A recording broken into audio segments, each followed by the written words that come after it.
Hello friends, स्वागत है आप सभी का आपके अपने यूट्यूब चैनल लर्निंग नीट पर। और जैसा कि आपको पता है कि हमारी क्लासेस सत्र 2022-23 के लिए जितने टेट एग्जाम्स हैं उनके लिए स्टार्ट हो चुकी है। यहाँ पे मैं आपको 10 क्वेश्चंस का इंग्लिश का सेट दे रही हूँ।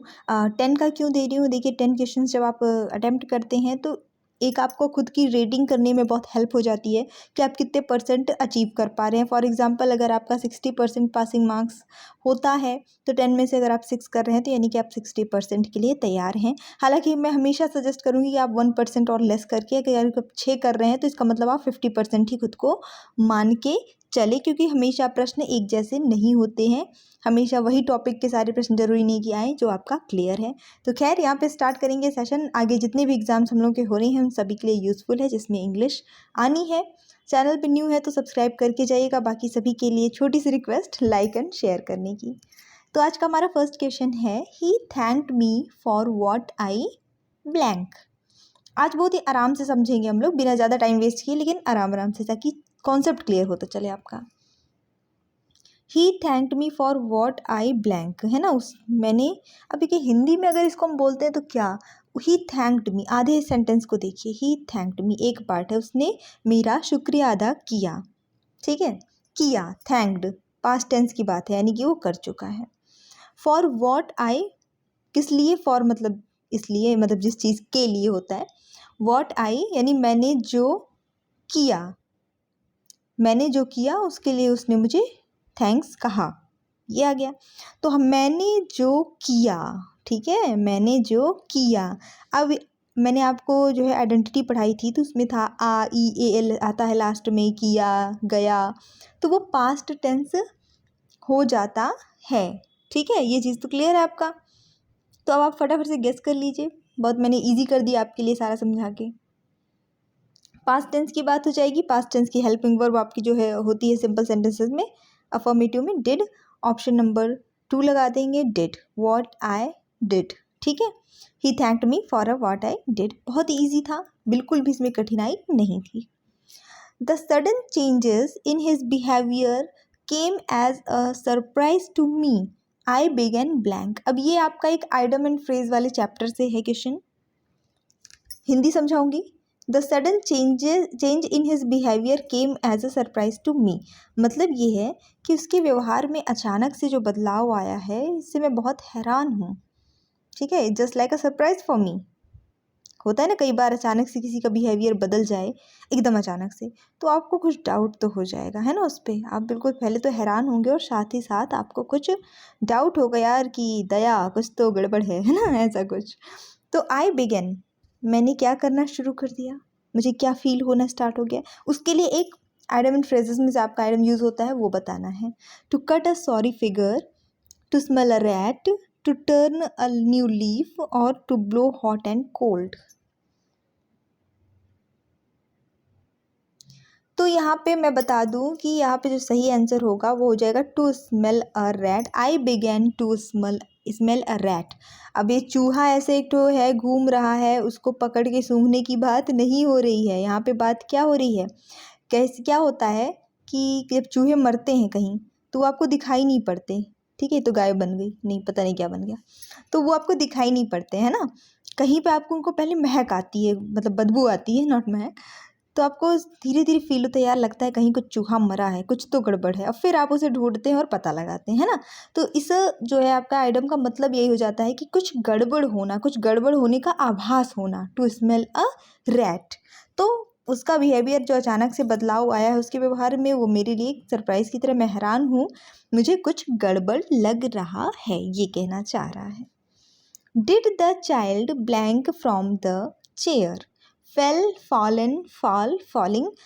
टेंस बेसिक अगर पढ़ा है तो आपको पता है जब डिड हेल्पिंग वर्ब यूज़ की गई हो तो कौन सा फॉर्म वर्ब का लगता है, उठा के वही लगा दीजिए, कुछ भी नहीं करना है इसमें।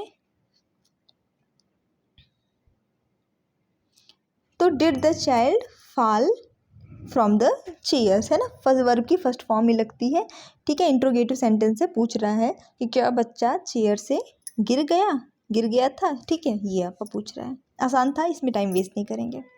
चलिए देख लेते हैं next question. He blank his living by hard work. He blank his living by hard work, earns, wins, creates, able. इन सभी का अगर आपको अर्थ पता है तो बन जाएगा आपको। वह अपनी लिविंग जीविका कड़ी मेहनत से क्या करता है, कमाता है, जीतता है, बनाता है, ठीक है। या और एबल मतलब तो सक्षम होना होता है, तो यहाँ पे इसका कोई सेंस नहीं है। तो हम अपनी जीविका जो है, आजीविका है, ये सब कमाते हैं, तो अर्न यहाँ पे सही आंसर हो जाएगा ऑप्शन नंबर ए। जितने भी लोगों ने गेस किया था good. Rita blank her home work yet, has not done, will not do, does not do, did not do. थोड़ा हिंट करूँगी, पढ़ाई हुई चीज़ों की चीज़ है। जैसे जो लोग चैनल पे न्यू है वो बिल्कुल मैं जानती हूँ पुरानी क्लासेस उनकी मिस हुई हैं, तो एक प्लेलिस्ट बनी है इंग्लिश ग्रामर, सुपर टेट लिखा है, उसके अंदर सुपर टेट लिखा है, लेकिन सिलेबस ग्रामर का भैया वही होता है, टेंस सब में वही है, नाउन प्रोनाउन सब में वही है, कुछ अलग नहीं है, ठीक है। तो आप उसको देख लीजिएगा, उसमें सारी थ्योरीज आपको छोटे छोटे वीडियोज़ में मिल जाएगी। यहाँ पे जब कोई काम पास्ट में होना था या हुआ है या नहीं हुआ है, जो कुछ भी है, लेकिन उसका प्रभाव येट यानी अभी वर्तमान में भी है, तो वहाँ पे कौन सा टेंस यूज़ करते हैं, उसी हिसाब से आप यहाँ पे इसको सॉल्व करेंगे। हिंट कर दिया है, फटाफट से गेस कर लीजिए उत्तर। तो इसका आंसर आपका हो जाएगा option number A, has not done. Rita has not done her homework yet. देखिए कोई भी ऐसा इवेंट जो पास्ट में हुआ है लेकिन उसका जो रिज़ल्ट है, उसका जो प्रभाव है वो वर्तमान में भी है, इसके लिए हम हमेशा प्रेजेंट परफेक्ट टेंस का यूज़ करते हैं। और प्रेजेंट परफेक्ट टेंस का जो है आपका हेल्पिंग वर्ब हैज़ हो जाएगा, ठीक है। वर्ब की थर्ड फॉर्म लग जाएगी, क्योंकि ये निगेटिव है, काम ना होने की बात हो रही है, इसलिए नॉट यहाँ पे ऐड हुआ है। It blank very hot tomorrow.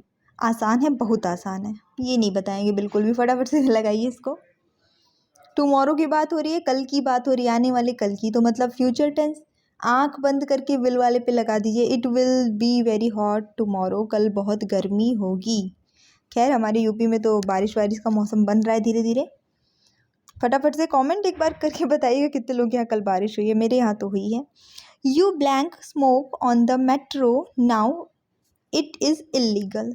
ये थोड़ा सा समझिएगा, ठीक है, आगे भी काम आएगा आपके। ये इंपॉर्टेंट क्वेश्चन है, क्योंकि इसमें कुछ रटे रटाए वाले रूल्स हैं, वो आपको रट लेना है, ठीक है। तो आप स्मोक, क्या मेट्रो में smoke, can't, need, don't, are not allowed to, मतलब नहीं कर सकते। कहना तो यही चाह रहे हैं कि आप मेट्रो में स्मोक नहीं कर सकते क्योंकि ये इलीगल है, लेकिन यहाँ पे क्या लगेगा, can't, need, needn't, don't, are not allowed to. अच्छा प्रश्न है।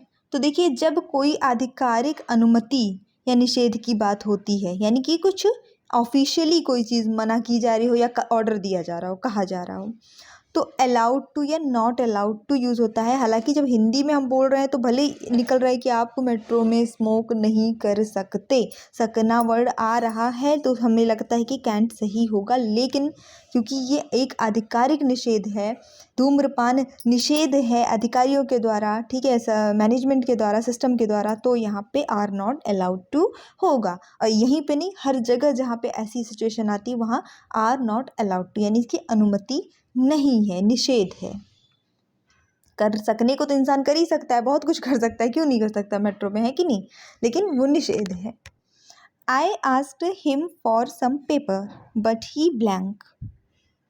I asked him for some paper but he blank, had not, has not, had none, has none। मैंने उससे कुछ पेपर मांगे लेकिन उसके पास क्या, फटाफट से देख लीजिए। तो यहाँ पे सही आंसर आपका ऑप्शन नंबर सी हो जाएगा, हैड नन, उसके पास एक भी नहीं था, कुछ भी नहीं था, ठीक है। क्योंकि यहाँ पे प्रिंसिपल क्लॉज जो है वो पास्ट टेंस में है। I asked him for some paper, ठीक है, ये हिस्सा पास्ट टेंस में है, तो जो सबऑर्डिनेट सेंटेंस है दूसरा वाला वो भी आपका पास्ट टेंस में ही होगा। और जब पास्ट टेंस में होगा तो हैज़ लगने का तो कोई सेंस ही नहीं बनता है, बचता है दो। तो हैड नॉट नहीं कहना है हमें, हैड नन मतलब एक भी नहीं है, उसके पास कुछ भी नहीं है, ठीक है, ये परफेक्ट हो जाएगा। In our younger years our और minds are blank and soft. हमारे जो शुरुआती साल होते हैं, हम जब बच्चे होते हैं, छोटे होते हैं, तो हमारा दिमाग सॉफ्ट होता है और कैसा होता है। इनकी आपको हिंदी अगर पता है तो फटाफट से आप गेस कर लेंगे। वो कैप पोर्शन से है, फटाफट से बताइए। अच्छा प्रश्न है। सही आंसर यहाँ पे हो जाता है आपका ऑप्शन नंबर 4, प्लाएबल हो जाता है। प्लाएबल का मतलब जो होता है वो लचीला, कोमल और कोई भी बात को आसानी से मान लेने वाला हो जाता है ना। अपनी तरफ से अडॉप्ट मतलब कि कहीं ना कहीं समायोजन ईजिली कर लेता है। समायोजन इन द सेंस कि वो समायोजन नहीं, हमारा मन में मतलब जो बैठा दिया जाए, जो सिखा दिया जाए, इंसान वैसे ही पनपने लगता है, बनने लगता है। ये कहने का यहाँ मतलब है कि लचीला होता है। बहुत ही शॉर्ट में बता सकते हैं इसको। The thieves blank in a stolen jeep. Stolen jeep यानी चोरी की जीप, और थीव्स मतलब तो चोर ही होते हैं। क्या यहाँ पे सही रहेगा? Made of, made over, made out, made up, जिससे ये सेंटेंस मीनिंगफुल बन जाए। अब चलिए मैं थोड़ी मदद आपकी करूँगी। एग्जाम में नहीं आऊँगी मदद करने, लेकिन यहाँ पे करूँगी। तो यहाँ पे क्या है कि मैं आपको बताती हूँ, इसका हिंदी का ओवरऑल सेंस ये होगा कि चोर जो है वो चोरी की जीप लेकर भाग गए, ले उड़े।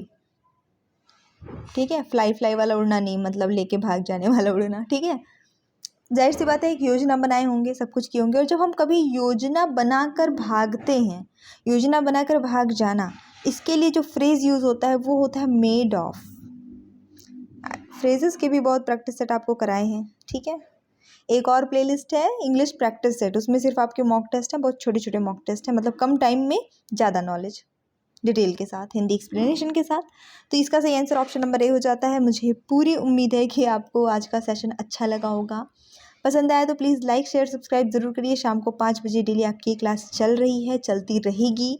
और आपके एग्ज़ाम में जब तक आप लोग कमेंट करके एग्ज़ाम देकर आके ये नहीं कहेंगे कि हमारा एग्ज़ाम अच्छा गया, हमारा इतना स्कोर आया है, तब तक ये क्लास कंटिन्यूअसली चलती रहेगी। So thanks for watching, keep studying and bye bye.